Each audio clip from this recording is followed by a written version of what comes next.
Buenas noches, amigos. Una fotografía es el inicio de esta historia. Una noche de investigación y de inmersión en lo más profundo de la Tierra Madre y del misterio nos aguarda.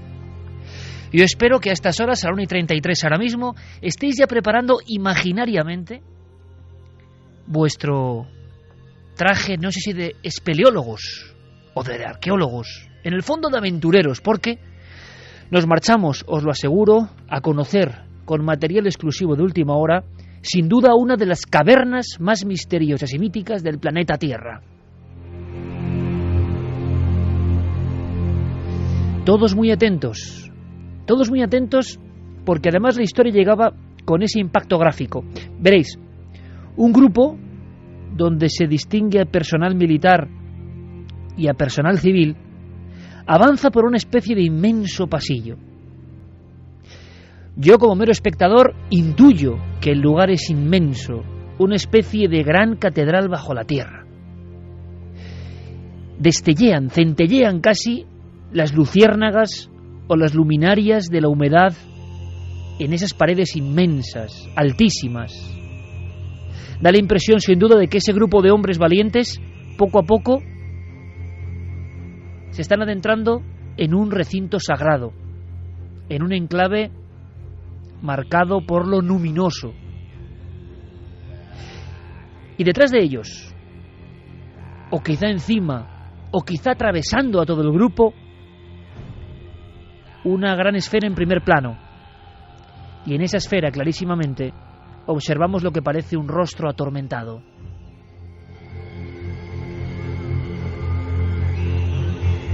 ¿Cómo definir el rostro? Una nariz poderosa, casi triangular, unos ojos un tanto achinados, muy oscuros, profundos. Es lo que ve, repito, el observador. Yo no sé cuál es la realidad de esta fotografía. Sé lo que me llega ahora con la visión, con mi sentido. Debajo de esa poderosa nariz, una boca no muy grande, con unos dientes salientes y una expresión difícil de definir, pero que no sé si parece amable o no, que impresiona sin duda alguna y que nos da la idea de que ha sorprendido al grupo, que está saludando, quizá está rechazando, se está haciendo presente porque parece que tiene que ver con ese lugar. Imaginación, historias míticas que no tienen sentido. Con esta foto que tengo yo ahora mismo en papel y la cimbrero ahora para vosotros para que la escuchéis, yo tengo esa impresión sincera. Casualidad posiblemente, pero esa gran esfera, primer plano, en esa entrada de la cueva, en un punto profundo de esa cueva que se abre en un lugar norte de la cordillera del Cóndor, aparece reflejado, como por un azar increíble, la faz, la taz, el rostro, la cara, la expresión de alguien que no parece muy humano, sí que parece muy antiguo, tan antiguo como lo que se cuenta de este entorno, lo que se cuenta de este enclave. Estamos, repito, en una de las cumbres, aunque sea una hondonada subterránea, del misterio, sobre todo en América. Pero un misterio que llegó a todo el mundo, envuelto de extrañas confesiones, actas notariales y la sensación de que alguien en 1969, prácticamente en el mismo instante en que el hombre llegaba a la luna, había encontrado algo excepcional. Un individuo de apellido Moritz, de origen húngaro, parece que descubre en la zona de Morona, Santiago, estamos hablando del Ecuador, una especie de red subterránea de gigantescos túneles. Afirma este hombre que parecen tallados por manos humanas, trabajados a conciencia. Dice también algo sensacional, algo objetivamente increíble, que junto a esas paredes inmensas ha encontrado unas tablillas con extrañas inscripciones, con no menos extraordinarios dibujos. Y la sensación que tiene este hombre, este explorador, que casi por accidente ha encontrado esta cueva, es que allí está el legado de una humanidad desaparecida.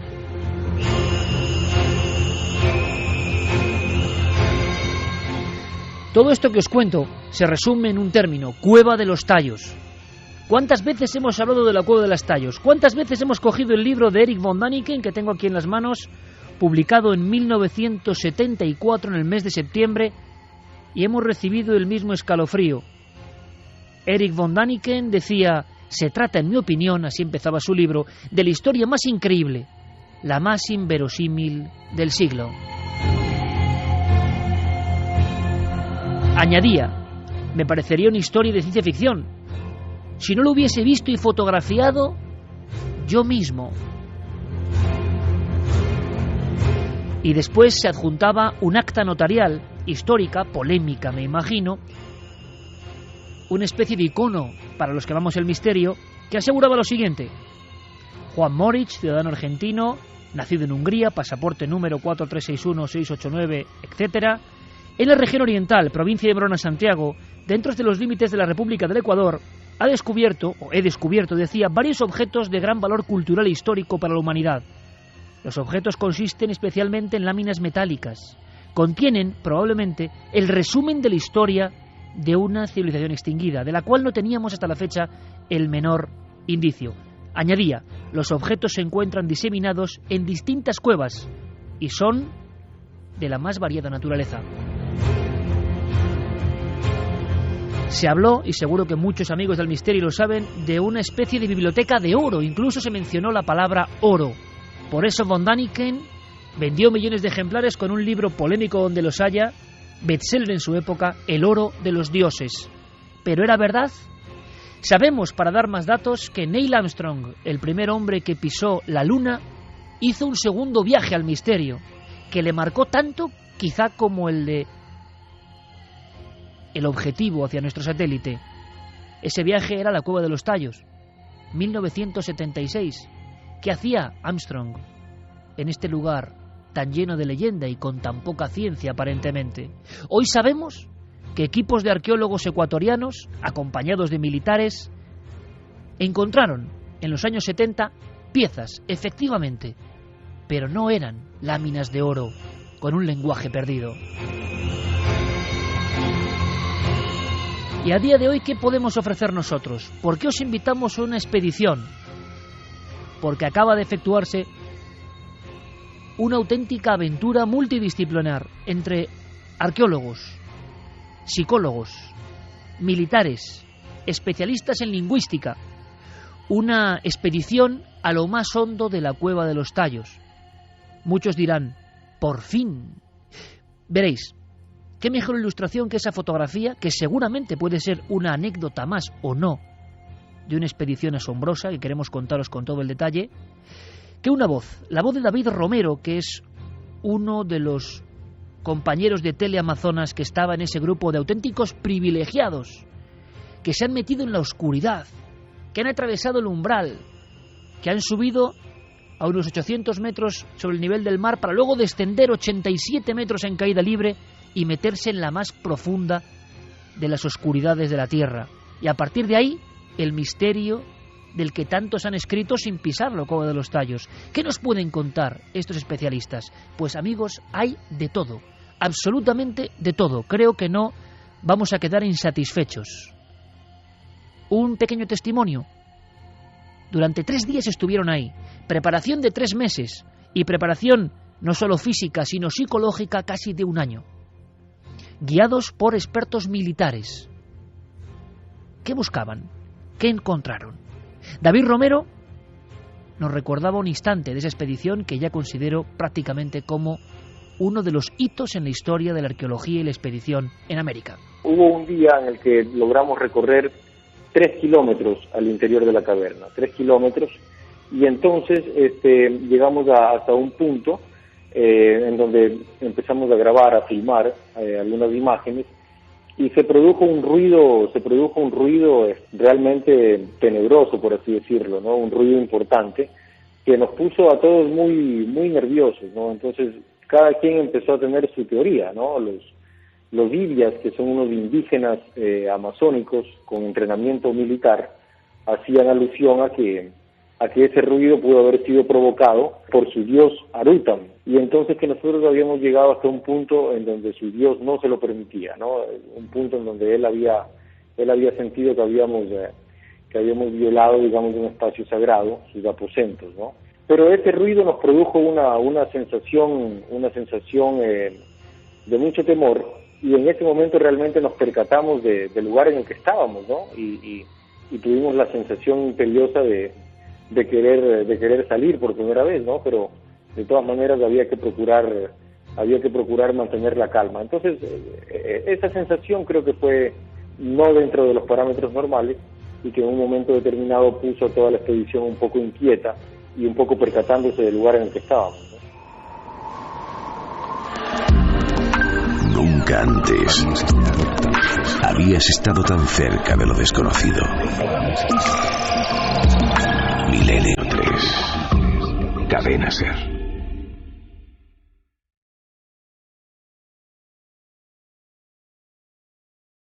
1:43, con todo el equipo dispuesto para ir descendiendo. ¿Lo notáis? Prácticamente nos sentimos ya con arneses, cuerdas, descolgándonos hacia un lugar que suena, dicen, de una forma muy especial. Los pájaros que dan nombre a esta mítica cueva, los tallos, provocan un graznido terrible que es como un gran coro y que tiene que ser impresionante. Esa es la bienvenida a la cueva. Una cueva donde todavía se siente quizá lo arcaico, la presencia del antiguo. ¿Qué misterios tiene esta cueva? ¿Por qué se hizo tan famosa? ¿Qué hay de verdad y de ficción?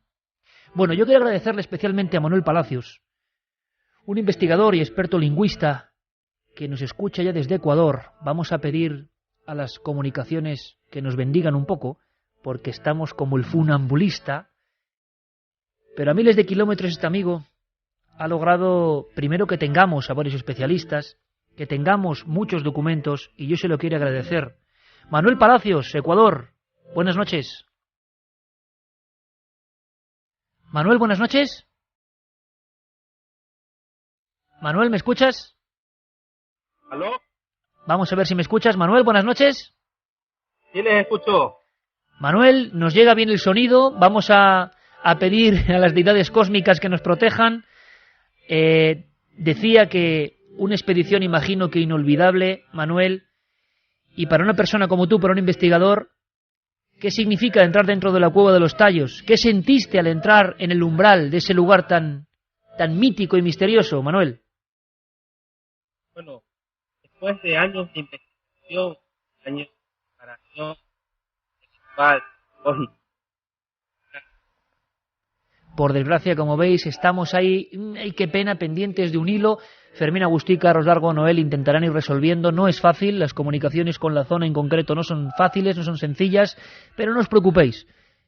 Intentaremos a lo largo de la noche, por supuesto, estar con Manuel, porque además, os digo, es la persona clave, la persona vital para que esta expedición haya cogido cuerpo y que nos ha ayudado a tener diferentes componentes. Por ejemplo, uno de ellos que me ha sorprendido, y os lo digo, amigos, me ha puesto la carne de gallina. He escuchado una entrevista previa que nuestro compañero Carlos Largo tenía con Pedro Soto, psicólogo que estaba en esa expedición. Qué emocionante estar en esa expedición, avanzar por esos pasadizos interminables que parecen altísimos, la sensación que es tocar lo mágico que ocurre dentro de algunas cuevas, ¿verdad? Y sé de lo que hablo, la capacidad incluso transformadora para el alma humana de las cuevas, el diálogo con la oscuridad que se produce dentro de las cuevas, la sensación de que el alma se expande dentro de las cuevas. Y hablo, repito, por experiencia absolutamente propia, transformadora y clave para mi vida. Pero claro, ¿qué se puede sentir en una cueva donde el objetivo no es el arte rupestre, por ejemplo, sino un misterio sólido, como esa biblioteca, llena de códigos indescifrables?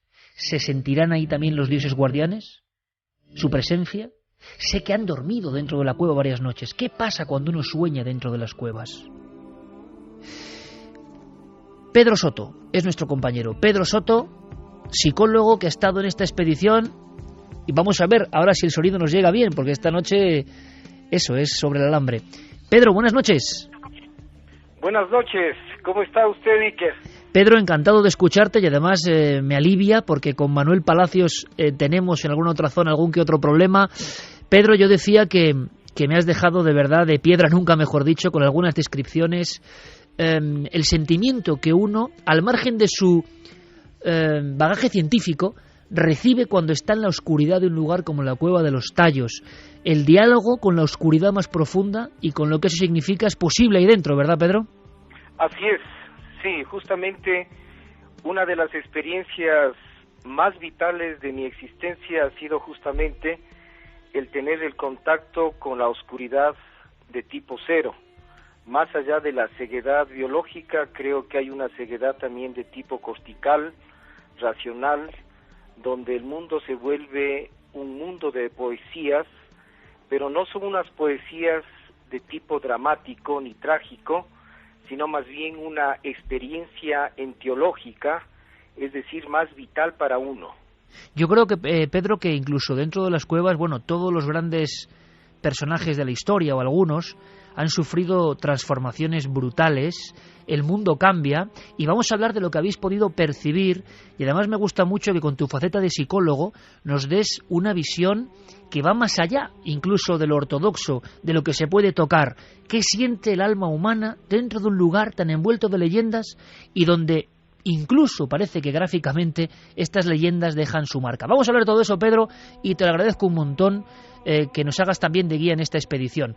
Por supuesto, esta noche, 1:49, a pesar de todas las dificultades, esto es como una expedición, esto es como bajar a la cueva, pero en la radio, a pesar de todas las dificultades, vamos a intentar tener todas las piezas del puzzle. Santiago Camacho, compañero, buenas noches. Buenas noches, Iker. Por cierto, la Cueva de los Tallos vendió millones de ejemplares de Däniken, se convirtió en la fiebre del oro en la búsqueda de esas piezas, y también hay conspiración. En toda esta historia también hay conspiración, porque, aunque sea muy breve, Santi, para que todos nuestros amigos tengan la idea completa, dicen que están esas tablillas, dicen, luego resolveremos, en diferentes bancos e instituciones que realmente físicamente se encontraron. Al menos parte de ellas, porque efectivamente hay un tesoro que custodiaba un hombre muy notable, un hombre extraordinario del que haremos una semblanza biográfica más tarde, el padre Crespi, un hombre que si no estuviera conectado con el misterio también tendría una biografía de por sí notable.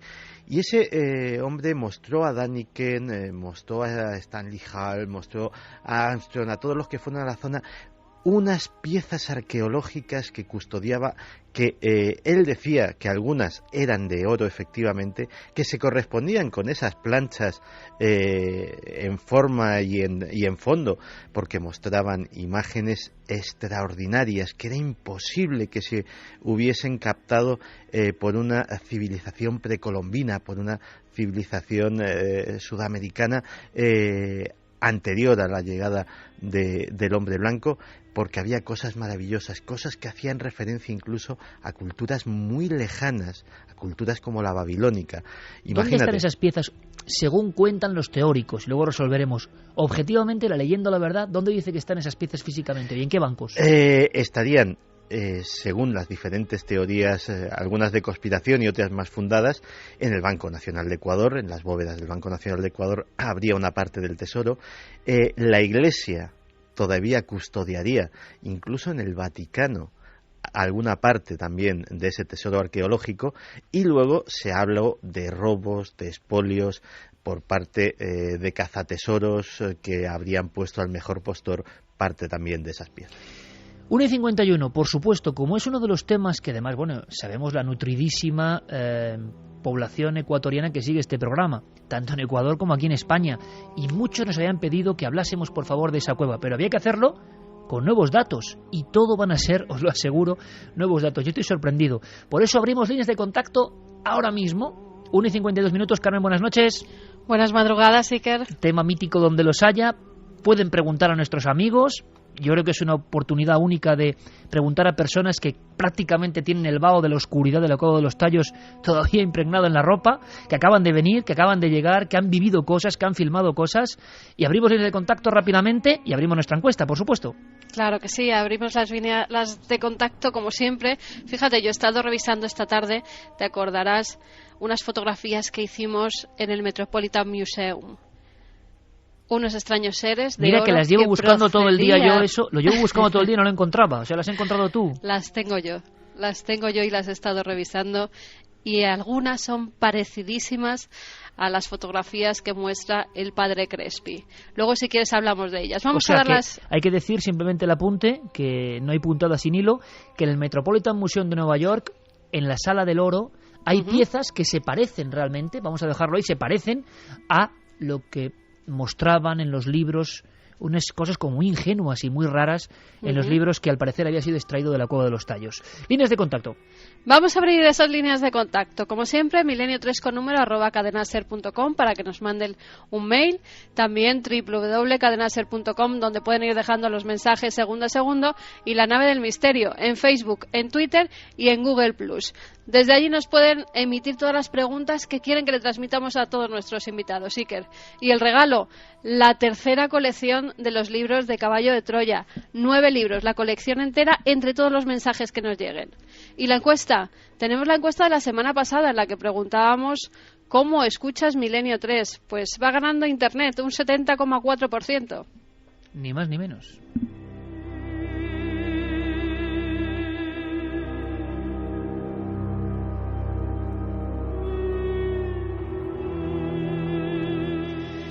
A ver si ahora tenemos suerte. Manuel Palacios, buenas noches, amigo de nuevo.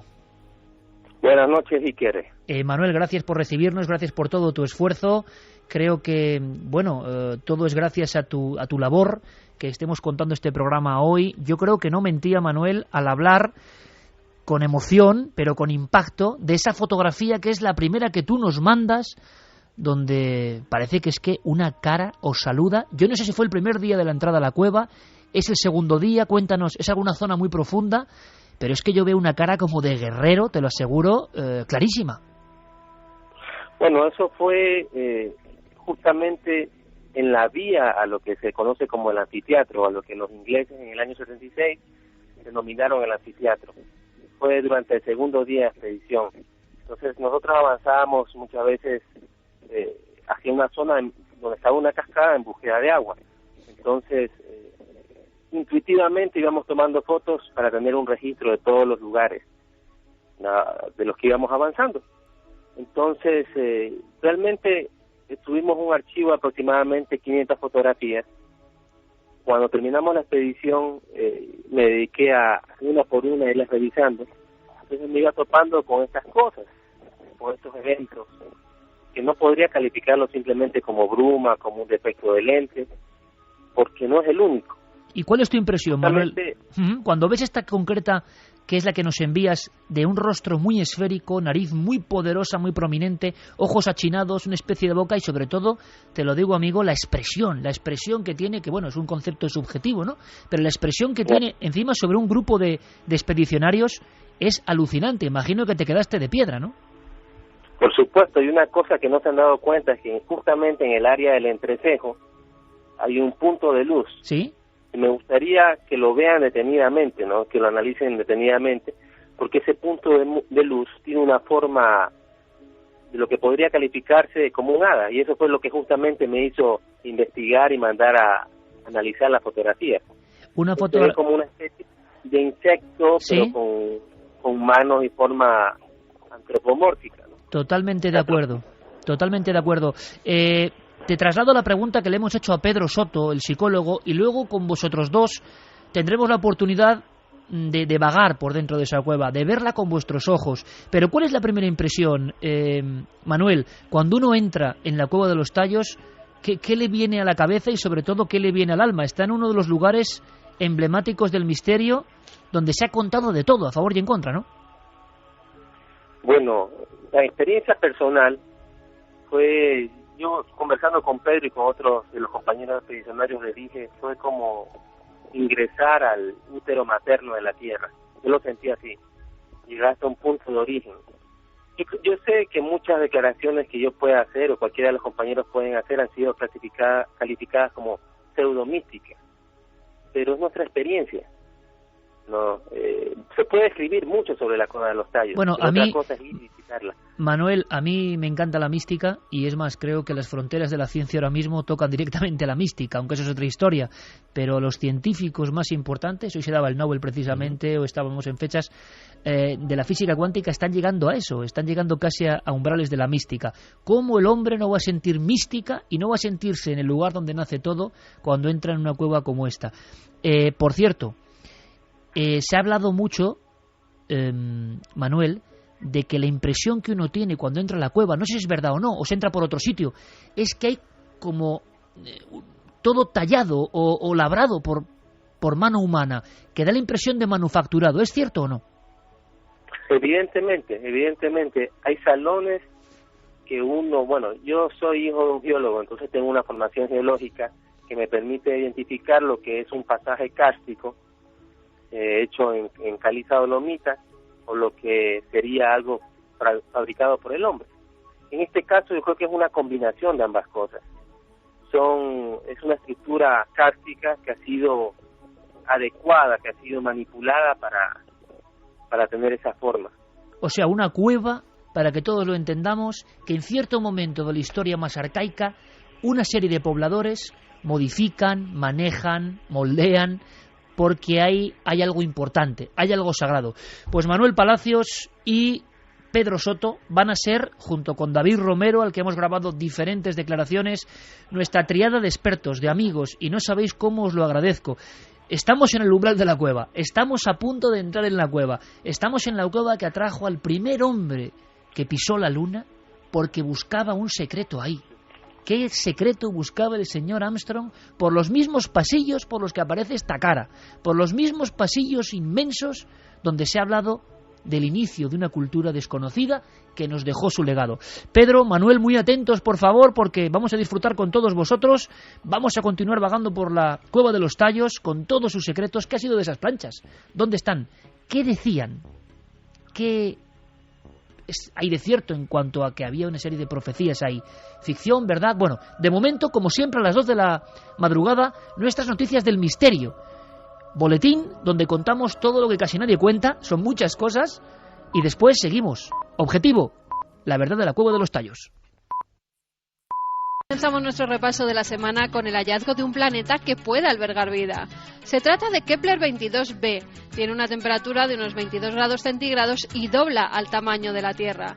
Por el momento es el planeta más parecido al nuestro. Sin embargo, aún no saben si está formado en su mayoría por rocas, gas o líquido. El SETI ya se ha puesto manos a la obra y todos sus telescopios apuntan hacia el nuevo planeta para intentar encontrar una señal extraterrestre. William Borucki, científico de la misión Kepler de la NASA, habla sobre el descubrimiento. Hoy tenemos el privilegio de anunciar el hallazgo del primer planeta por la misión Kepler en una zona habitable muy cerca de una estrella, como una distancia un 15% más cerca que la existente entre la Tierra y el Sol. La temperatura de esta estrella es un poco más baja, como de unos 20 o 22 grados, pero es bastante similar a la de nuestro planeta. No está muy lejano, pero tampoco muy cercano.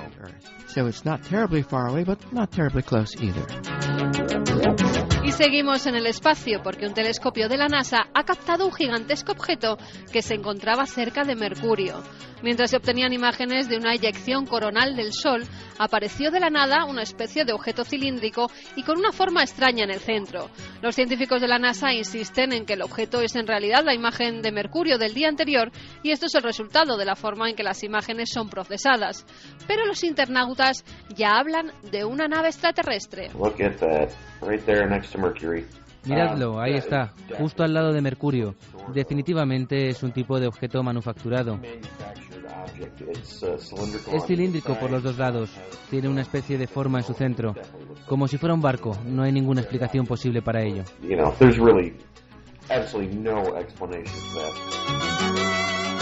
Del espacio al mar, porque es allí donde vivió el mayor depredador marino hace 500 millones de años. Ahora, en la isla del Canguro, Australia, se han descubierto los fósiles de los Anomalocaris, un invertebrado de 1 metro de largo con cuerpo blando, 2 garras frontales y una boca circular con dientes afilados.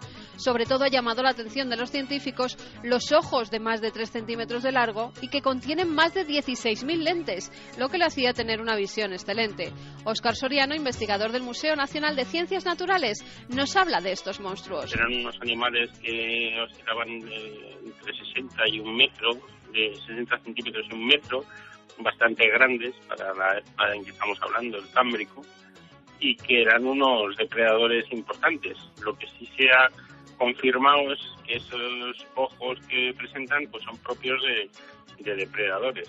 Claro que necesitan una vista pues muy especial, es una de las características de muchos depredadores, ¿no? Tener una vista muy desarrollada. Y en Inglaterra se ha hecho un hallazgo insólito. Han descubierto la casa de una de las brujas de Pendle. Es una vivienda del siglo XVII en cuyo muro se había emparedado un gato para proteger a los habitantes de los malos espíritus. En 1612 varias mujeres fueron acusadas de infanticidio, canibalismo, realizar brebajes y llevar a cabo rituales. Tras el juicio, 9 mujeres fueron ahorcadas por matar a 10 personas mediante la hechicería. Por último, viajamos hasta Jerusalén, donde hace una semana se descubrían unas misteriosas tallas en piedra que datan de hace más de 2.800 años. Se trata de 3 grandes Vs excavadas en el suelo de un complejo de habitaciones de la conocida como Ciudad de David. Junto a ellas no se halló ningún otro elemento que ofreciera alguna pista sobre su propósito, y los arqueólogos aseguran que esas marcas son muy extrañas y que nunca habían visto nada igual. Los especialistas creen que esas Vs pudieron haber servido de base para algún tipo de estructura de madera o quizá desempeñando una función ritual. Nos habla de ello Javier Alonso, historiador y biblista. El excavador que las ha encontrado ha colgado las fotos en Facebook y ha pedido a todo el que esté interesado en cuestiones arqueológicas que propongan soluciones sobre en qué consisten o para qué servían estas incisiones. Yo lo que creo es que sirven para encajar maderas. Es la forma de encajar madera en una construcción de piedra en la antigüedad. El problema es que si colocas unas maderas ahí, pues te salen como tres triángulos de madera alzados, pero tampoco se sabe para qué. La semana que viene, muchos más enigmas aquí, en Noticias del Misterio. En busca de ese encuentro quizá con la esencia del propio hombre. ¿Por qué en el interior de la Tierra se producen esos fenómenos? ¿Por qué con cierta sensibilidad somos capaces de conectar con algo? ¿Qué es ese algo? ¿Está ahí desde siempre? Desde luego que lo que impresionó a nivel objetivo a medio mundo en el año 74 es el hallazgo de una cueva que parecía modificada. Se hablaba de túneles que se hundían en el abismo de la Tierra durante miles de kilómetros, a lo largo de miles de kilómetros, que atravesaban todo Ecuador y todo Perú. Y cuando hemos viajado por esas tierras, hemos visto que esa leyenda está ahí, firmemente asentada, que hay una especie de autopista radial interior donde los antiguos protegieron cosas. Yo no sé hasta qué punto Manuel Palacios, nuestro Cicerón en esta expedición maravillosa a la Cueva de los Tallos, yo no sé hasta qué punto habéis podido comprobar. Vamos primero, si os parece, con lo objetivo de esa cueva y luego vamos a lo intangible de esa cueva, a las dos caras. Pero, ¿cómo es de larga o qué se puede saber, hasta dónde se puede llegar en la famosa Cueva de los Tallos, Manuel? Bueno, nosotros recorrimos el tramo recorrido por los ingleses, que fue alrededor de 5 kilómetros y un poco más, porque se recorrieron otras galerías. Entonces, difícil es determinar cuántos kilómetros. Yo calculo que 6 kilómetros.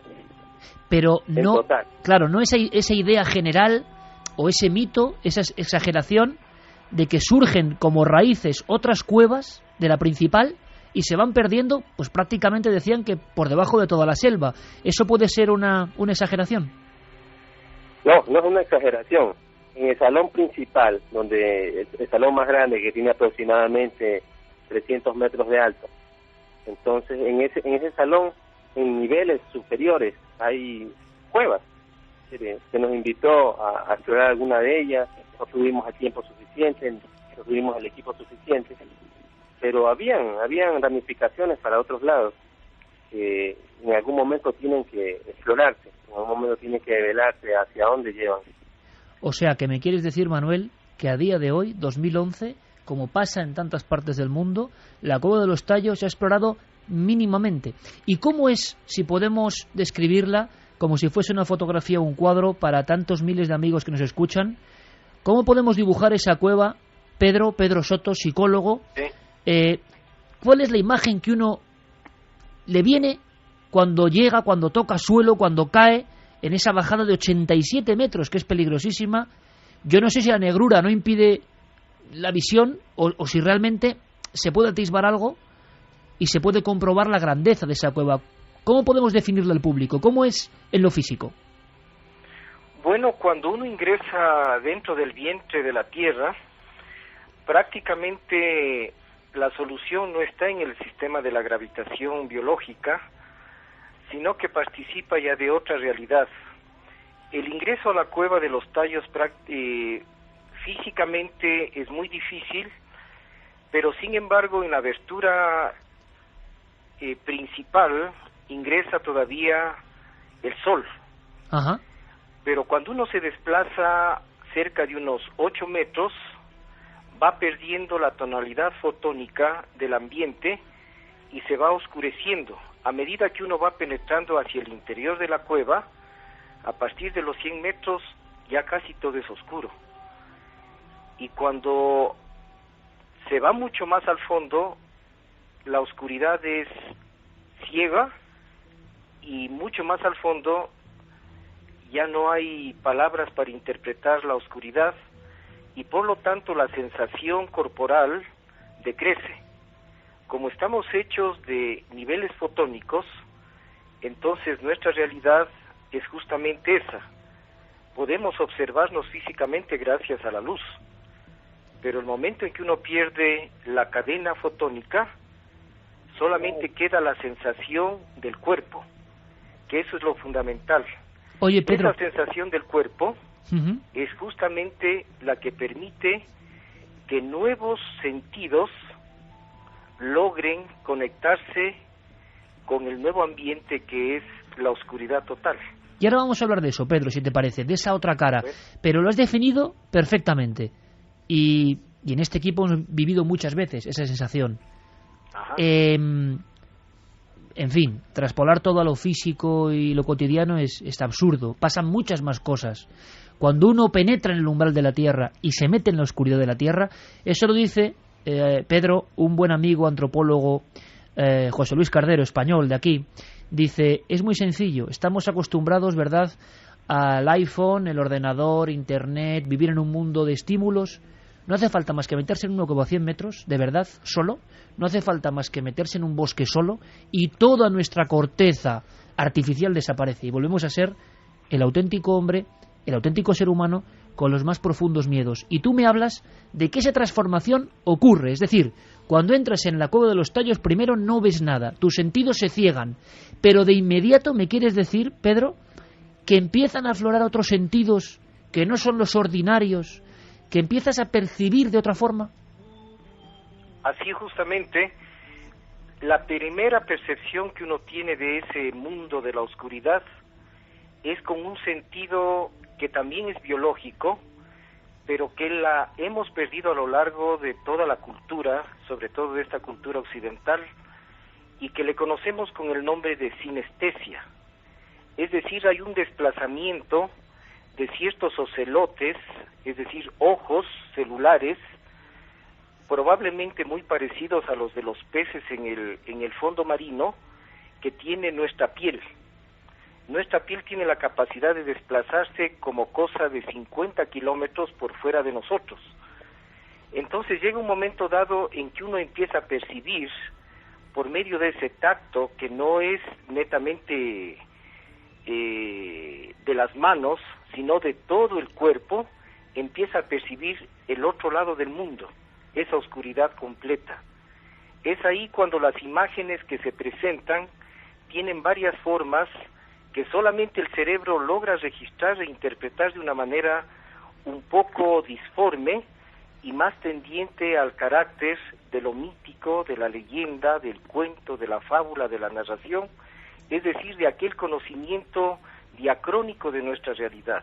O sea, Pedro, muy sencillo, para que todo el mundo lo entienda, porque yo creo que estás dando unas claves de verdad muy importantes. Cuando tú entras en la cueva, y en esta cueva mágica, en esta cueva que ha permanecido ahí olvidada y llena de mitos, cuando tú entras, eres un hombre civilizado en el exterior, cuando tú entras, vas penetrando, te vas haciendo con la cueva y la cueva se va haciendo contigo, surge esa capacidad de sentir con la piel, de sentir de otra forma, no solo de los sentidos ordinarios.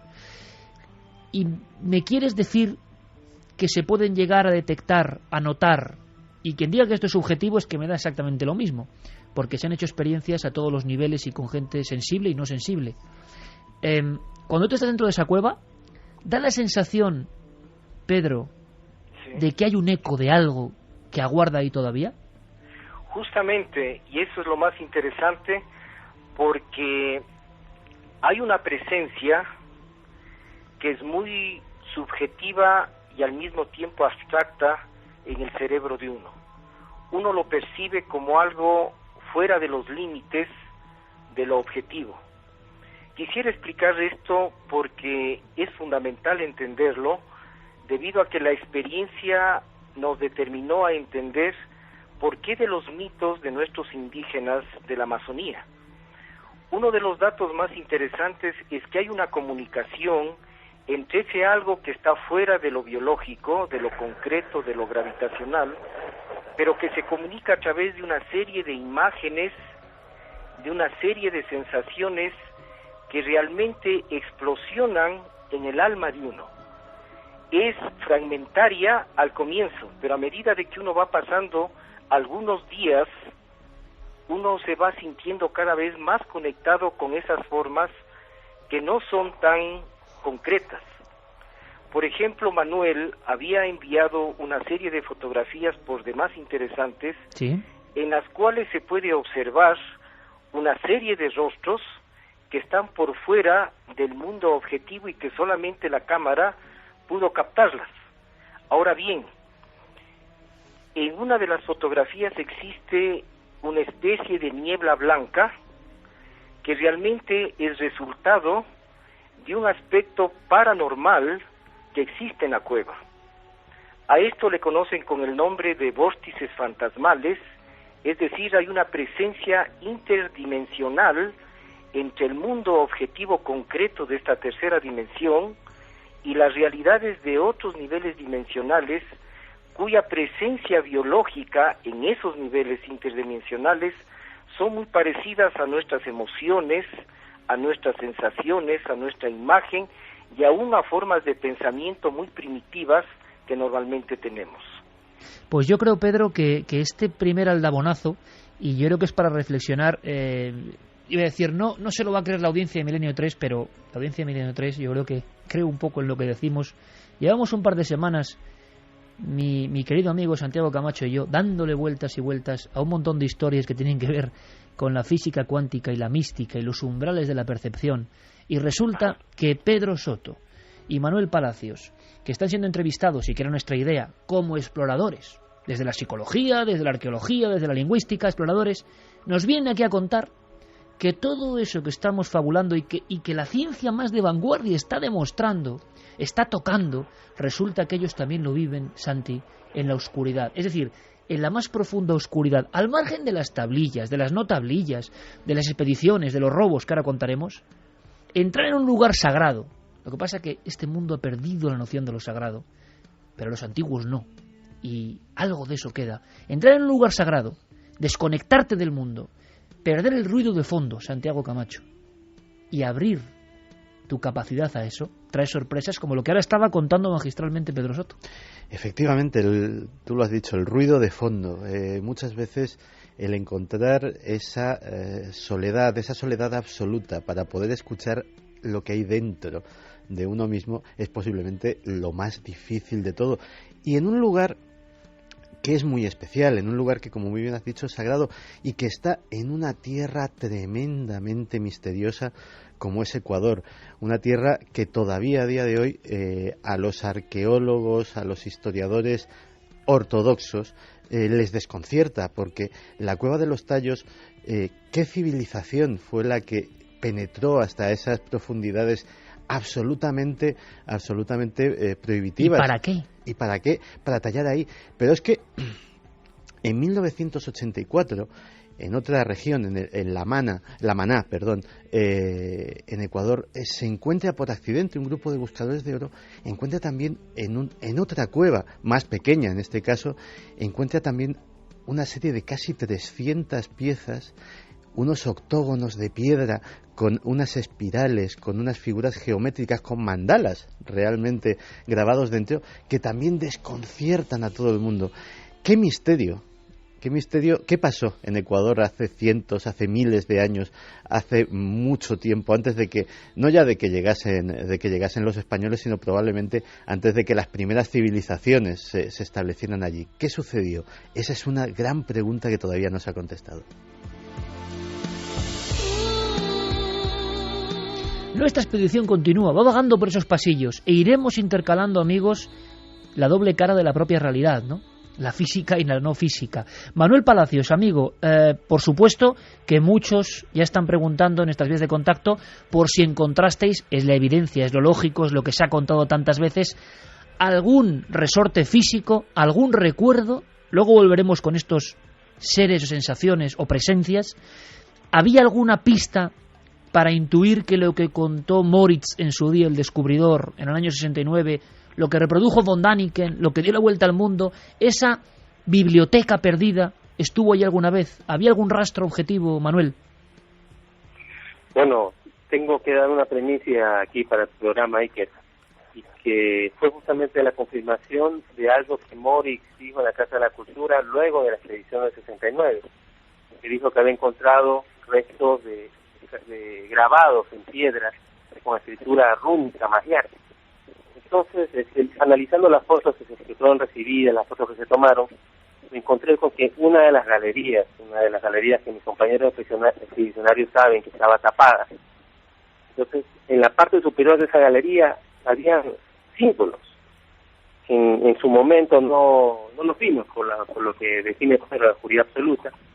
Sin embargo, la fotografía ayudó a rescatar los símbolos que hay en la parte superior de la cueva, símbolos que, debido a mi faceta de lingüista y epigrafista, o sea, investigo las escrituras en soportes rígidos, y mis estudios de símbolos comparados en diferentes culturas me ha permitido relacionarlas no solo con la escritura Robasirás Magyar, sino con la escritura sumeria. Pero la escritura sumeria... ¿Aló? Vamos a ver, Manuel. Esto merece casi una pausa. Vamos a ver.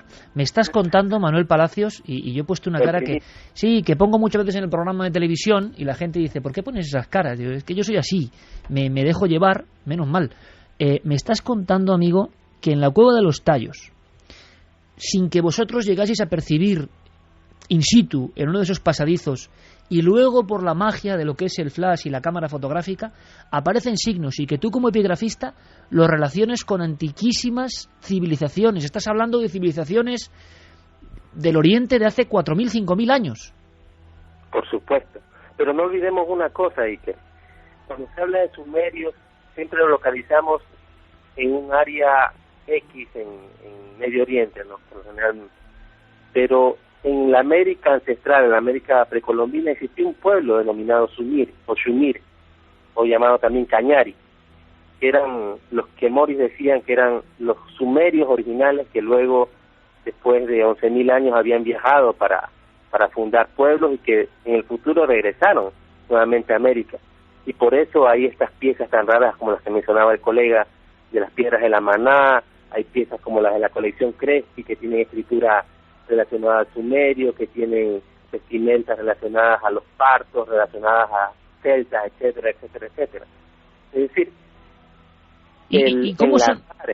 Yo imagino, es difícil, Manuel, de explicar, me imagino, de describir, pero en una de las paredes, tu cámara descubre esos signos, son muchos signos, son muy gráficos, son parecidos a signos, a letras más o menos rústicas o arcaicas. ¿Hay algún tipo de grafía o de dibujo más? ¿Cómo podrías casi describirnos ese hallazgo que desde luego es sorprendente? Mira, es en la parte superior, como quien dice, indicando algo evidentemente que indica algo que está más allá de esa galería pequeña, aproximadamente de 1 metro de diámetro, que está cerrada, está sellada con material que no corresponde a la cueva, es material como cascajo, material de relleno con el que se ha tapado esa galería. Entonces, en la parte superior, como si fuera un rótulo, hay 2 hileras de símbolos que he podido identificar. Son símbolos geométricos, ¿no? Símbolos geométricos muy parecidos a las runas, pero enlazados entre sí, es decir, no son indicativos de escritura fonética ni escritura silábica. La no repetición de los símbolos nos sugiere que sea una escritura ideográfica, y justamente en esa referencia lo he relacionado con el sumerio ideográfico. Oye, Manuel, esto es muy importante, pero ¿puede haber alguna pista de que eso haya sido provocado, intentando ser muy objetivos, por alguna de las otras expediciones? Por ejemplo, la del señor Neil Armstrong, ni más ni menos.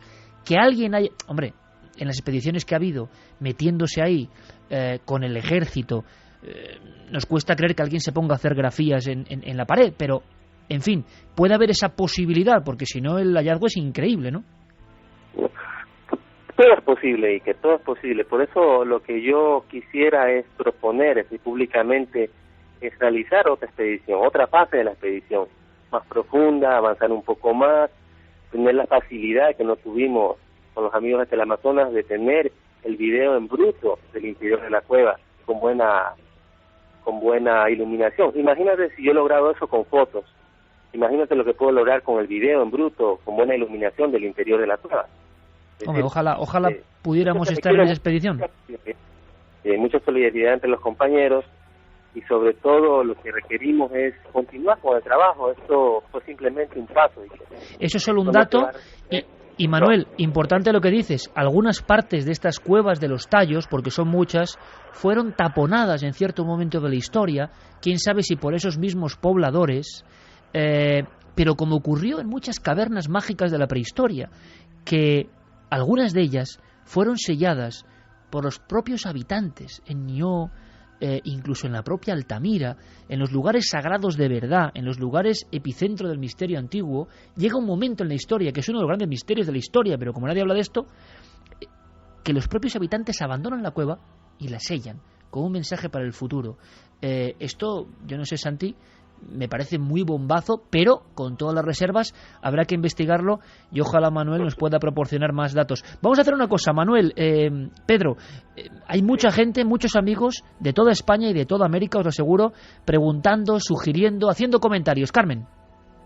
Pues sí, que hay muchísimos mensajes, muchísimas preguntas. Por ejemplo, Adrián Robles nos decía: buenas madrugadas, me parece increíble que puedan existir lugares como el que estáis describiendo con tanto detalle, que parece más de ficción que realidad. Mi pregunta es sencilla: ¿cómo es posible que con los adelantos tecnológicos que se tienen en la actualidad no se haya realizado una investigación y estudio en profundidad? Pedro, si puedes, por favor, muy breve, porque son muchísimas preguntas. ¿Por qué ha habido tan pocas expediciones a un lugar tan lleno de misterios? ¿Por qué es un lugar muy difícil de acceso? Justamente es uno de los lugares más difíciles de acceso si es que se va por vía terrestre o marítima, pero es muy sencilla en cambio cuando se viaja por helicóptero. Sin embargo, la cueva tiene una pertenencia a la etnia Shuar, que son una etnia guerrera que no permite que la gente ingrese por aventura o por cualquier otro tipo de sistema folclórico. Se nos ha contado, Pedro, incluso, se nos ha contado que incluso ha habido muchos percances y más de una muerte, en fin, y conflictos, porque los Shuar lo tienen como un lugar sagrado y hay que respetarlo, ¿no? Sí, bueno, además de ser un lugar sagrado, es un lugar que es el Tingui Nakui, que explica el nivel de parentesco, no solamente con las entidades denominados Nunguis, sino también con las entidades de proyección familiar, es decir, de matrimonio.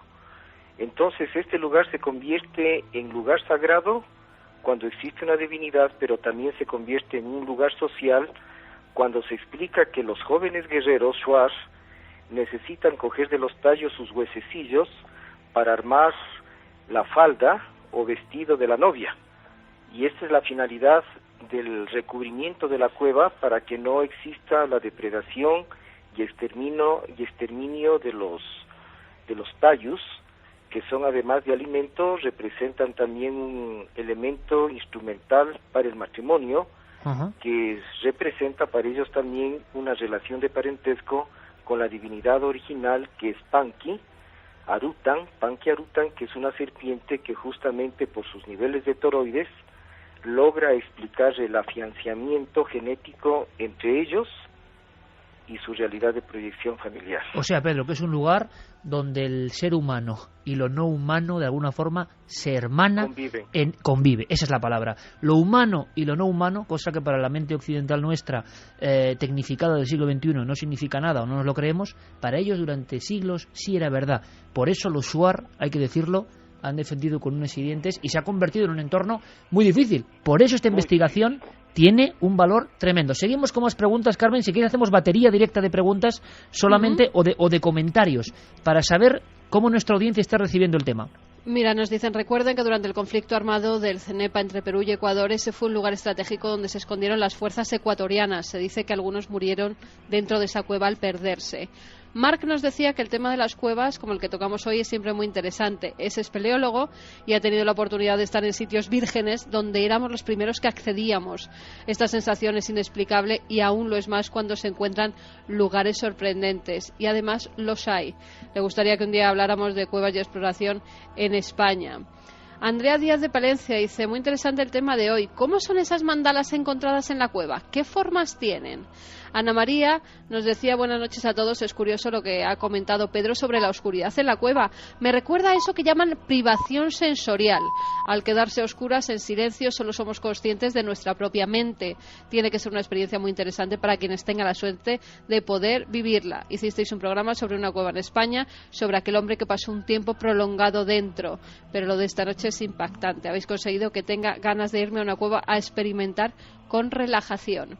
Bueno, Guadalupe, pues es una buena forma, y en España tenemos algunas de las cuevas más sorprendentes del Paleolítico, mágicas donde las haya. Guadalupe Ulloa decía que es ecuatoriana, que le interesa saber dónde están las tablas de la cueva de los tallos que se llevaron los ingleses. Si esos objetos fueron encontrados en el territorio de mi país, pertenecen al patrimonio cultural del Ecuador. Patri desde Ibiza, buenas madrugadas milenarios. Me imagino que tiene que ser una sensación única el estar en un lugar tan especial, tan poco transitado. Si los lugares mantienen su esencia, este debe ser mágico. Pues muy interesante eso, mantiene su esencia y parece que está muy presente. Continuamos ahora con más mensajes porque una persona de Ecuador decía, los ingleses, puede ser leyenda o puede ser verdad, ahora nos contarán nuestros amigos, se llevaron esas piezas, ¿será verdad o no? Vamos a empezar un poco esa búsqueda de lo concreto, de esas piezas, de ese tesoro antiguo, de estas etnias antiquísimas que tenían un lugar muy sagrado. David Moreno, uno de los integrantes de esta expedición, que estamos detallando gracias a Pedro Soto y a Manuel Palacios, y se lo agradecemos, además que nos revelen y que revelen al mundo también, cosas que han visto solo ellos. Atención, él habla de otra expedición, años 70, de investigadores ecuatorianos, y que efectivamente se encuentran algunas piezas. Yo creo que si hay aspectos relevantes de la caverna, fueron los hallazgos que hizo un grupo de arqueólogos ecuatorianos tiempo atrás, y luego esas piezas, estos arqueólogos encontraron piezas al interior de la caverna, como figuras hechas en piedra, ¿no? Algunas figuras hechas de también trabajos artísticos, artesanales, digamos, ¿no? También collares, pulseras. Entonces encontraron una serie de objetos al interior de la caverna, y esas piezas, esos objetos se los envió a Alemania, me parece que la Universidad de Colonia, y en la Universidad de Colonia se hicieron pruebas de carbono 14, y esas pruebas de carbono 14 revelaron que esas piezas tenían 1500 años de antigüedad.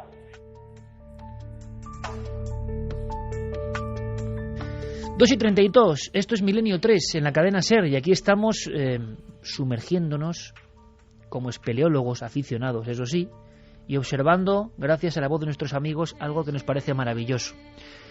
Santiago Camacho, amigo, la Biblioteca Metálica, un icono del mundo del misterio, pero podríamos definir en titulares qué era, objetivamente, cuántas piezas tenía supuestamente, qué se descubrió, qué ponían esas piezas.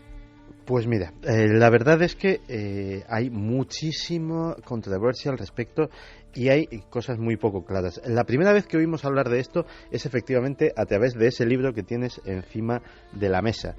Y El oro de los dioses. El oro de los dioses de Dick Von Däniken, que genera, aparte de una multitud de ventas y convertirse en un bestseller a escala mundial, genera una importante controversia por muchos de los temas que expone, y uno de ellos precisamente el de la Cueva de los Tallos. Gracias a ese libro conocemos la existencia de Frank Moritz, pero también de otro personaje, el padre Carlo Crespi, un salesiano de origen italiano que se instala en Ecuador y que se convierte en un personaje absolutamente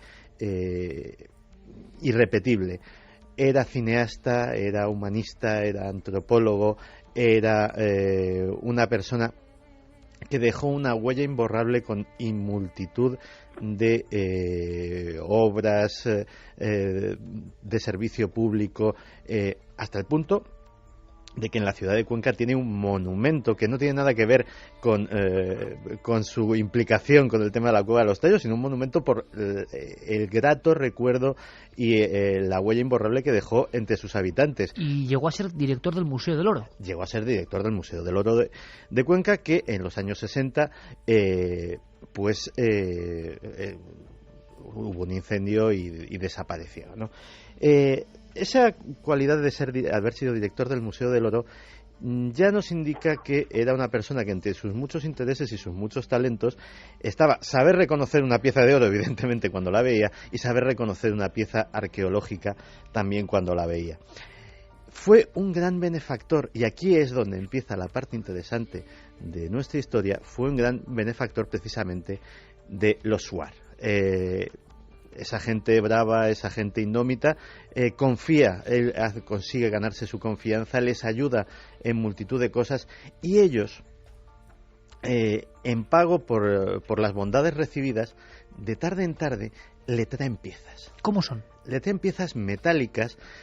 Hay la colección del Padre Moritz, al menos lo que sabemos a través de los vídeos y de las fotografías, porque no tenemos acceso actualmente a nada, pues estaba compuesta por piezas muy diferentes. Había discos con grabados, con figuras geométricas. Muy ingenuos todos, muy naif, ¿no? Había, digamos, como dos estilos, y uno de ellos, precisamente, es muy relevante con lo que ha dicho hace un rato nuestro invitado sobre esas inscripciones presuntamente sumerias, o similares a las sumerias. ¿Por qué? Porque efectivamente había en unas planchas metálicas doradas, algunas parece ser que eran efectivamente de oro, había figuras muy ingenuas, como por ejemplo pirámides, no las típicas pirámides centroamericanas que todos hemos visto, sino pirámides egipcias, de estilo egipcio, por llamarlo de alguna manera, elefantes, piezas tecnológicas extrañas, como que manipulan unos individuos, pero hay otras que demasiado fantásticas, sinceramente, y arqueológicamente incontrastables, ¿no? Efectivamente. Pero hay otras que son muchísimo más curiosas, que son las que, por la factura, por las grafías que hay en ellas, por los tocados y las barbas de los personajes que aparecen, son sumerias. O sea, son copias, digámoslo así, o muy similares al arte sumerio. Claro, la controversia cuando estas fotografías empiezan a circular por los medios arqueológicos ortodoxos es máxima, porque estamos hablando de absolutos opars, de absolutos objetos imposibles que no podrían haber estado allí, salvo que hubiese habido algún tipo de comunicación, sea en un sentido o en el otro, entre la civilización que hubiera en la zona de los Tallos y los sumerios hace miles de años. Pero tú me quieres decir, Santiago, que todo ese material que parece que hay material fraudulento y material que está copiado o versado de otro, como siempre ocurre en estos temas tan delicados, ¿no? Que desapareció casi todo, que no se puede ver nada. Pero ha habido oportunidad de hacer estudios. Uno de ellos es de un paleógrafo hindú, Dilip Kumar, que tiene acceso a esas piezas y de repente se lleva a la sorpresa de que dice, bueno, esto es escritura de origen, pues sí, sumerio, hindú, de la zona asiática, de hace 2500 años. Muy difícil de falsificar, porque oiga, yo soy un experto que he dedicado mi vida a esto y es directamente algo que hay que tener unos conocimientos muy precisos para tener acceso a ello. Y cuando muere el padre Crespi, efectivamente las piezas dejan de estar en ese museo que estaba en el patio de la iglesia de María Auxiliadora de Cuenca. Y empiezan a surgir todo tipo de teorías. Parece ser que efectivamente hay una serie de robos que favoreciendo la desaparición del padre Crespi, pues algunos indeseables cazadores de tesoros andados por coleccionistas se consiguen hacer con algunas piezas. El gobierno de Ecuador parece ser también que custodia otra serie de ellas, pero también empiezan a surgir rumores de que en vida del padre Crespi llegan funcionarios de Roma, llegan funcionarios del Vaticano que no solamente tienen acceso a ellas, sino que les solicitan por orden expresa o con autorización del Santo Padre que algunas de esas piezas sean trasladadas a los archivos vaticanos de forma discreta. Y bueno, ese es el gran misterio que rodea la colección Crespi, que salvo efectivamente la parte que custodia todavía el gobierno ecuatoriano, el resto pues se ha quedado en el más absoluto de los misterios. Manuel, y a un especialista como tú sobre el terreno que ha estado allí, ¿a qué le suena todo esto? Esas piezas que custodiaba el padre Crespi, que le daban estos corajudos indígenas de la zona de la cueva, ¿tiene algún sentido todo esto? ¿Es una gran falsificación, como se ha dicho, una especie como de fantasía del propio padre Crespi? ¿O creéis que puede haber algo de verdad y que en algún lugar estas piezas pueden estar escondidas? Mira, antes que nada, me pareció muy ilustrativo lo que dijo Santi, pero hay que hacer una pequeña aclaración. La historia oficial nos habla que a comienzos de los años 60, el padre Crespi abrió en la parroquia de la Auxiliadora de Cuenca un museo con piezas arqueológicas que había recibido de los indios Shuaras en Morona, Santiago, en señal de amistad. Sin embargo, fuentes confiables, entre ellas el fallecido coronel Wendell Stevens, que tú debes conocerlo, y también el autor Richard Wingate, que escribió Atlantis in the Amazon, y que fue amigo personal de Crespi, y posiblemente la única persona que ha fotografiado aproximadamente 11.000 fotografías entre los años a lo largo de los años 60 y 70. Él dice esto que sería la declaración de Crespi acerca del origen de las piezas, porque Crespi daba a cada curioso una explicación para tranquilizarlo. A veces le decía que era de los Shuaras, a veces le decía que era de acá. En algún momento incluso se llegó a barajar la posibilidad de que fuera algún tipo de botín o un tipo de rescate vinculado con los nazis.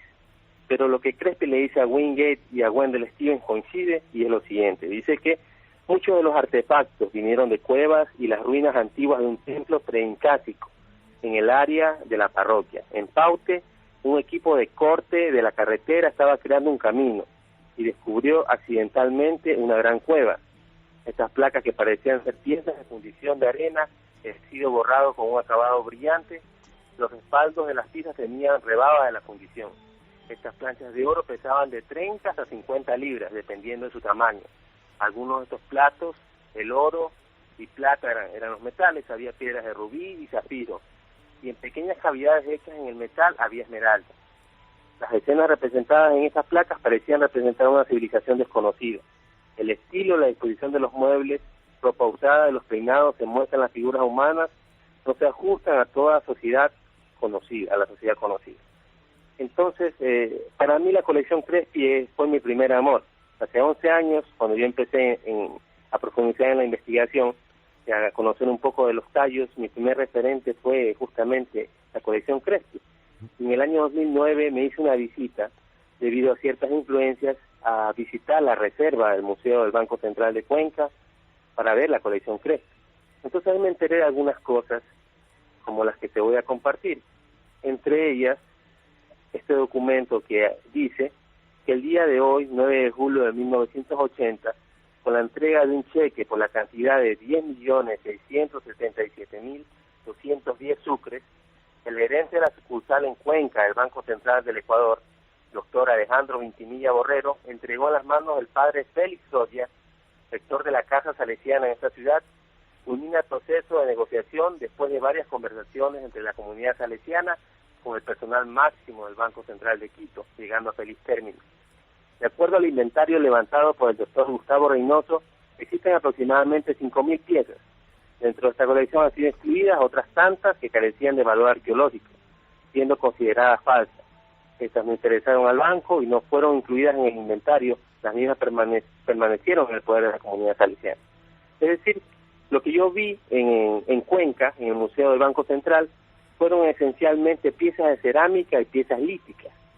Las piezas como tal, metálicas, que se quedaron, estoy hablando antes, digo después de que las piezas de valor fueron enviadas al Vaticano, en una confirmación, las piezas que quedaron en María Auxiliadora, en la parroquia María Auxiliadora, fueron principalmente de latón, de zinc y piezas cerámicas, piezas líticas, grabados en huesos, y son estas piezas las que compra el Museo del Banco Central.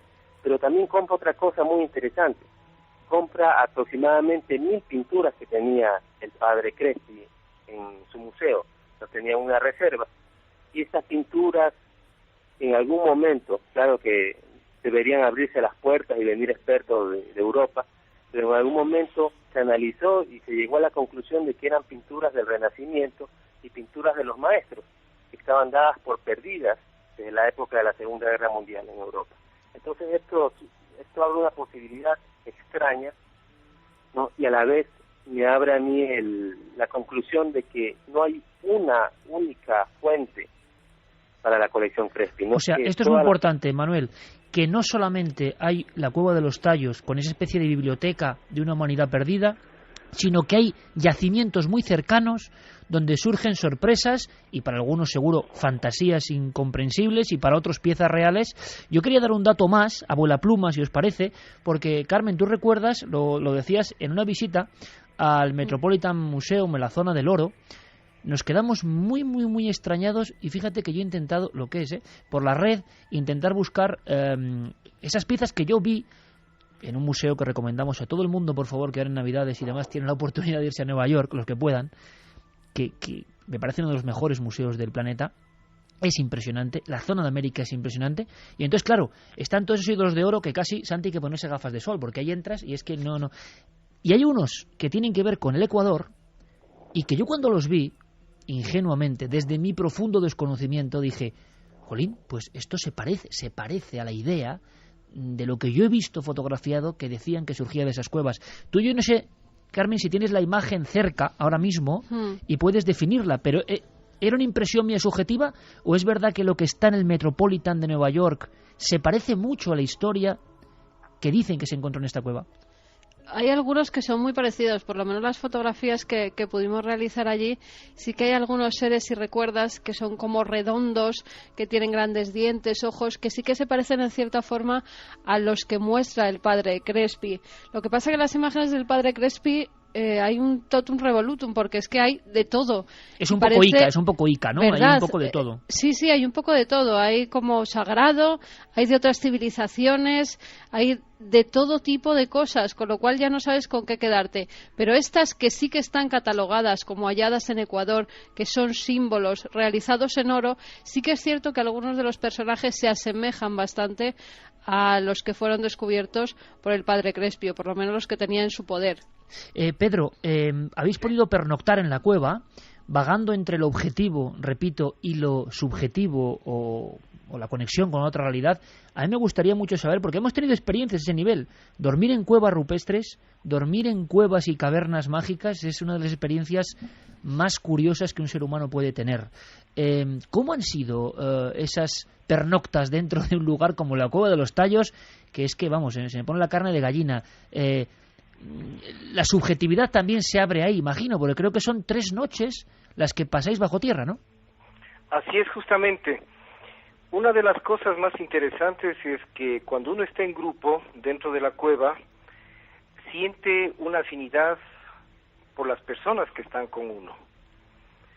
Y esta afinidad le permite establecer el contacto empático con seres biológicos muy claves, que es una especie de comunidad.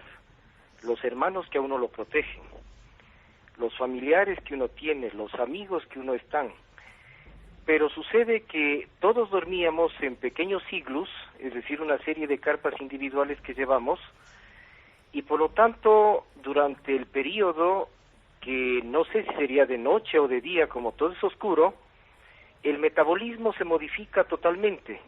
Las características del hambre, de la sed, del pensar, del sentir, son completamente diferenciadas. Pero lo más interesante es que durante el periodo en que uno está por dormirse, que es un estado alterado de conciencia, el soñar, normalmente empezamos a sentir una serie de sensaciones que en un comienzo son como topeteos y suspiros al lado de uno. Y en ciertas ocasiones pensábamos que estos topeteos eran debido a las cucarachas, a las hormigas de la cueva, a las arañas gigantescas que hay, y en un momento dado prendimos hasta el foco que llevábamos en los cascos dentro del iglú y no observamos nada, pero se calmaba inmediatamente la sensación. Volvíamos a apagar nuevamente y entrábamos en un sopor e inmediatamente sentíamos respiraciones alrededor nuestro, sensaciones de que algo o alguien estaba presente. Y pienso que todos lo sentimos, porque aunque nadie se comunicó en un momento dado para decir sobre esto, excepto con mi hijo Alexis, que tuvimos la oportunidad de bajar a las cuevas con él también me comentaba que había tenido ese mismo tipo de sensaciones, y lo mismo un compañero nuestro, Edgar Pazmiño, que Manuel también lo conoce, tuvo las mismas sensaciones. De llegar, Pedro, a tocaros, de llegar la sensación a ser casi física. Era física, o sea, la sensación era física, aunque uno en la oscuridad, su cuerpo realmente ya solamente queda como recuerdo, como sensación de que algo tuvo o tiene, pero no es el hecho de toparse. Pero esa sensación de toparse en ese recuerdo es que estábamos prácticamente en los bordes o en el abismo de otro nivel dimensional, si podría decirse, cuyo estado alterado de conciencia estaba más bien ligado al efecto hipnopómpico, es decir, de ese soñar despierto que uno tiene de vez en cuando. Bueno, me parece una descripción fabulosa, Pedro, de nuevo, ese mundo que además dentro de poco haremos un dossier sobre esas visiones hipnopómpicas que la ciencia también intenta investigar, como el umbral, la puerta entre dos mundos, y que en un lugar tan aislado puede aparecer. Manuel, certificas lo que dice el compañero Pedro Soto. Creo que los sueños fueron muy intensos, pero yo os pregunto, y te pregunto, Manuel, ¿llegasteis a sentir en algún momento inquietud? Porque aparte de esta sensación de que os tocaban, de que respiraban a vuestro lado, aparte de todo eso, nos contaba David Romero, lo hemos escuchado al inicio del programa, que hubo un momento en que hubo una especie de bramido que los indígenas tomaban como por la exhalación del propio Dios, que no quería que estuvieseis ahí. ¿Sentisteis angustia en algún momento? ¿Se produce eso o todo lo contrario? Bueno, realmente cuando nosotros llegamos al lugar donde se producen los sonidos, estábamos un poco repartidos. Justamente, como Pedro recordará, unos minutos antes nosotros nos habíamos quitado la ropa y nos habíamos bañado en la cascada que se denomina la cascada de la Ruta, o del espíritu que vigila o que protege o que da conocimiento o que da fuerza. ¿Hay cascadas dentro de la cueva? ¿Hay cascadas, Manuel, dentro de la cueva? Claro, cascadas, agua riquísima, pura. Uno siente cómo se vivifica, se nutrifica con esa agua. Entonces, luego de tomar ese baño refrescante, nos acercamos donde estaba el grupo, y fue en ese momento en que nos pareció un poco extraño. Pedro podrá certificar que no llegamos, por así decirlo, a sentir miedo, pavor. Escuchamos un sonido orgánico como de Yo lo que escuché y lo que puedo certificar que escuché fue un sonido más bien como de algo, como un motor, así como... Pero algo que lo sentí orgánico.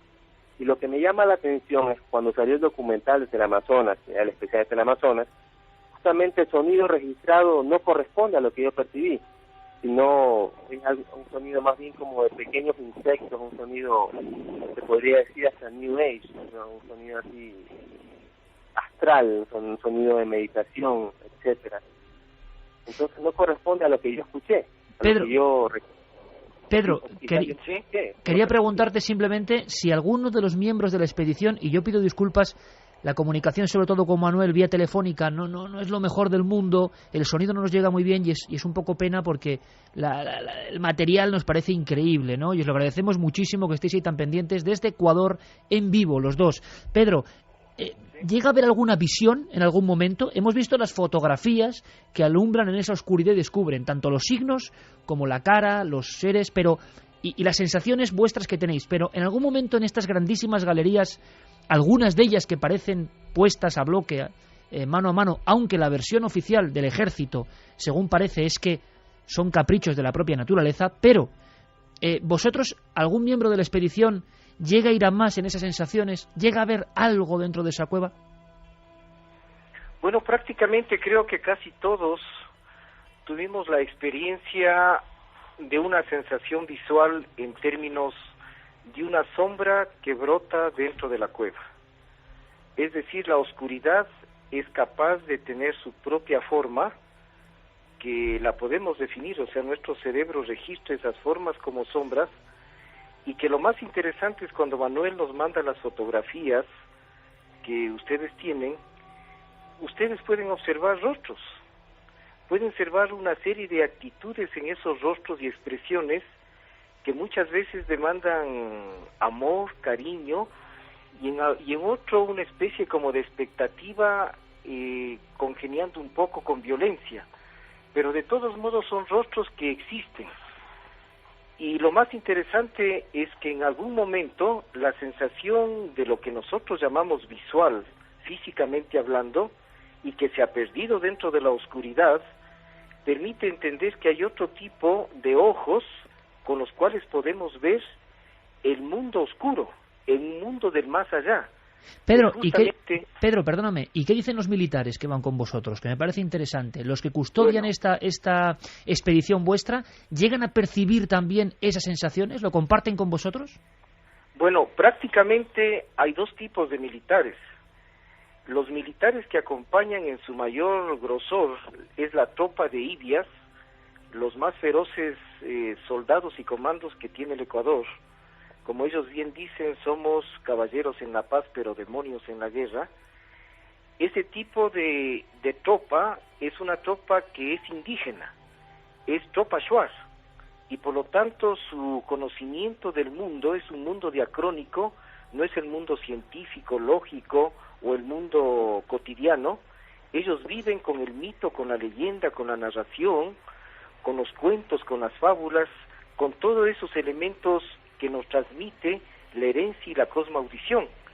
Entonces ellos tienen la sensación, muchos de ellos son captadores de esas sensaciones, como bien contaba Manuel, cuando hubo el ruido, realmente los más impregnados de la sensación mítica, del temor hacia lo desconocido y ancestralmente divino, fueron ellos. En cambio, los que somos mestizos y con una tendencia a la cotidianidad y la cultura, nos quedamos en ese estado de asombro, y cuando de pronto todo el mundo nos viramos, salimos corriendo, porque corrieron otros. Entonces la sensación empezó a ser transmitida, y por lo tanto la imaginación de lo que estaba fue la expresión que ellos mismos dijeron, es Panqui, es decir, es la serpiente creadora, que no está de acuerdo con el Arutan Idiá, que es el ser extraordinario de la cueva, el espíritu de la cueva, no estaba de acuerdo que estemos nosotros. Aunque previamente, días anteriores, habíamos asumido como parte de la protección para ingresar en las cuevas, el chamán, es decir, un y Bianchi del sector nos dio a todos el Mushugnina, es decir, la bebida sagrada, a través de una limpia, para que ingresemos en la cueva y volvamos nuevamente con vida. Pedro, porque pues hubieron hasta heridos dentro de la cueva. Qué bonita, por lo tanto, qué bonita descripción, Pedro, te digo porque es que no tenemos prácticamente tiempo para más, por desgracia, y mira que lo lamentamos porque la historia es maravillosa, pero nos quedamos con esa escena de los militares fieros, como has dicho, los militares del Ecuador, los cuerpos de élite, que son los primeros que sienten lo ancestral, y cómo vosotros, podríamos decir contaminados y educados como nosotros, en otra cultura de lo científico, lo sentís de diferente forma. Yo os propongo una cosa, amigos. Os propongo, por supuesto, que sigamos en contacto. Yo no sé, y os pido, por favor, sé que es muy difícil, un sí o un no. Pero un sí o un no porque nos marchamos ya. ¿Creéis, amigos, los dos, Pedro Soto, psicólogo, y Manuel Palacios, lingüista y epigrafista de esta expedición a la Cueva de los Tallos, que en la Cueva de los Tallos hubo una cultura anterior a todo lo conocido? ¿Qué pensáis? Manuel. Evidentemente, pensar que no sería negar una posibilidad que está ahí. Pedro, ¿tú qué dices?